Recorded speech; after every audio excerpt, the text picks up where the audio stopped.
किचनमध्ये तुम्हा साऱ्या खवय्यांचं खूप खूप मनापासून स्वागत। सगळ्यात आधी प्रजासत्ताक दिनाच्या तुम्हा साऱ्या खवय्यांना खूप खूप मनापासून शुभेच्छा। तिरंगी व्हेज थाळी अगदी सोप्या पद्धतीने लवकर होणारी, मोजकेच पदार्थ आणि मुख्य म्हणजे अगदी नैसर्गिक रंग वापरून बनवलेली। चला तर खवय्यांनो, आमच्या स्वादिष्ट मराठी किचनमध्ये जाऊया। पहिला पदार्थ आपण बनवतो आहे ग्रीन पीस पुलाव। त्यासाठी लागणारे साहित्य आधी पाहूया। इथे मी हिरव्या चटणीचं साहित्य कोथिंबीर, हिरवी मिरची, लसूण आणि आल्याचे छोटे तुकडे घेतलेले आहेत। त्याच्यानंतर खडा मसाला, दालचीन, लवंग, मिरी आणि तेजपत्ता घेतले। इथे मी एक छोटा कांदा उभा चिरून घेतलेला आहे।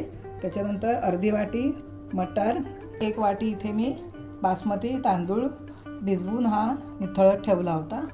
आता सगळ्यात आधी आपण हिरवी चटणी वाटून घेऊ। त्यासाठी मिक्सरच्या भांड्यामध्ये कोथिंबीर, हिरव्या मिरच्या, लसणीच्या पाकळ्या, 2 आणि थोडे आल्याचे तुकडे, लिंबाचा रस, मीठ घालून घेऊ। आणि आता आपण मिक्सरला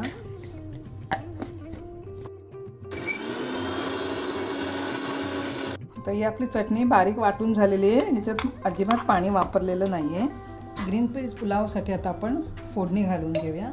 त्यासाठी प्रेशर कुकरमध्ये मी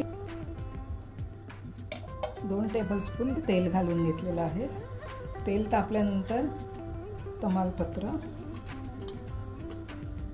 लवंग, मिरी आणि छोटे दालचिनीचे तुकडे, जो उभा चिरलेला कांदा आहे तो घालून घ्यायचा।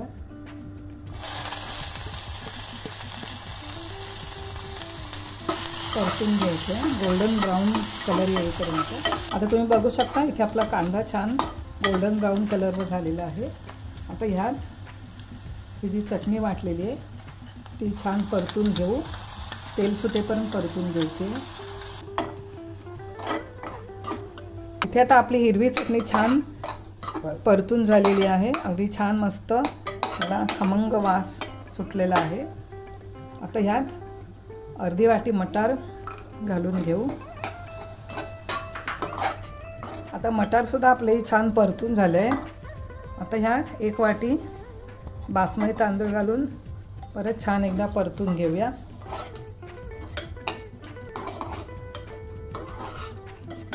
त्यामुळे एका बाजूला आपण पाणी गरम करायला ठेवूया। इथे मी 1 वाटी तांदळासाठी 2 वाट्या पाणी गरम करायला ठेवले।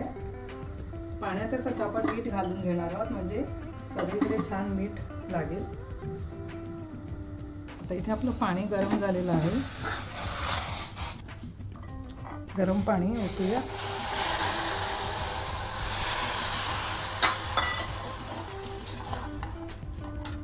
व्यवस्थित मिक्स करून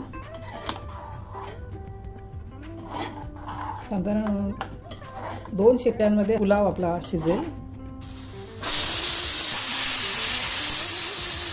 2 शिट्ट्या झाल्यात। आता आपण हा गॅस बंद करूया। तिरंगी थाळीमधला आता मी दुसरा पदार्थ बनवून दाखवते आहे केशरी गाजराची कोशिंबीर। इथे मी 2 मध्यम केशरी गाजरं घेतलेली आहे। ते स्वच्छ धुवून वरची साल काढून किसून घेतलेलं आहे। आणि त्यात मी आता साधारण 1 चमचा दाण्याचा कूट घालते। पूर्णपणे ऐच्छिक आहे, दाण्याचा कूट नसेल तर नाही घातलं तरी चालेल। त्याच्यानंतर मी 2 मिरचीचे तुकडे। आपला हा दुसरा पदार्थ पण रेडी आहे। तिरंगी थाळीमधला तिसरा पदार्थ आता मी तुम्हाला बनवून दाखवते, बुंदी रायता। त्यासाठी मी इथे अर्धा कप दही घेतलेलं आहे। छान व्यवस्थित फेटून घ्यायचं आहे। थोडं मीठ घालून घेऊ, भिजवलेली बुंदी घालू आणि छान चमच्याने मिक्स करूया। हे आपला बुंदी रायता तयार झालेला आहे। आता आपण ग्रीन पुलाव झालेला आहे। छान मस्त अगदी सुगंध येतो आहे। आता हे तिन्ही पदार्थ आपले बनवून तयार झालेले आहेत. आता हे आपण प्लेटिंग करून घेऊया. पहिला पदार्थ गाजराची कोशिंबीर, पांढऱ्या रंगाचा पदार्थ दह्यातलं बुंदी रायता, तिसऱ्या रंगाचा पदार्थ ग्रीन पीस पुलाव,